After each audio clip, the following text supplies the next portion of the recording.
এখন আমি কথাশিল্পী শ্রী শরৎচন্দ্র চট্টোপাধ্যায়ের আলো ছায়া গল্পের চতুর্থ পর্বটি শোনাব।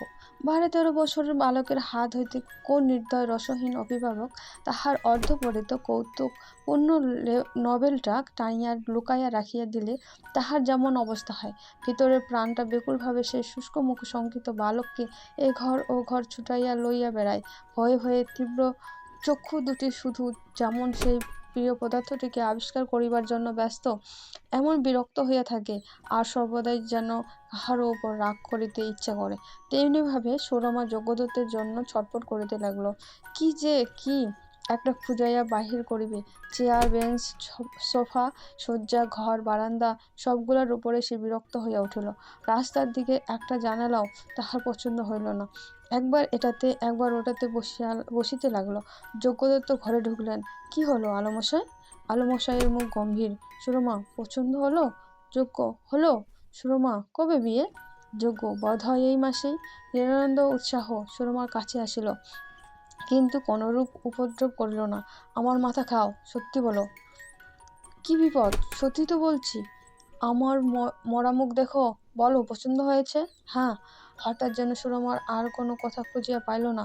বালক বালিকার ধমক খাইয়া কাঁদিবার পূর্বে যেমন এদিক ওদিক ঘাড় নাড়িয়া একটা অর্থহীন কথা বলিয়া ফেলে, সুরমা তেমনি ছেলে মানুষটির মতো মাথা হেলাইয়া গাঢ় স্বরে কহিল, তবে বলেছিলাম তো।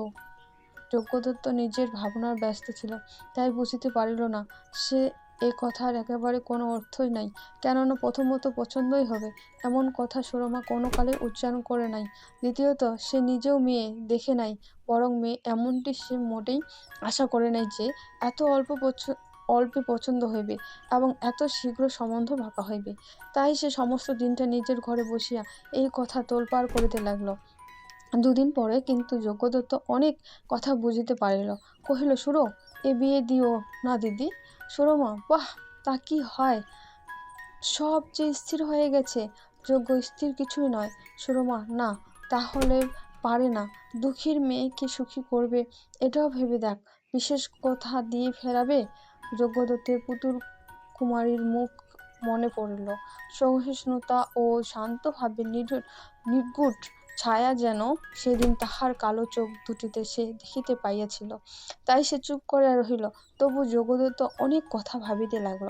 সুরমার কথাই বেশি ভাবিল।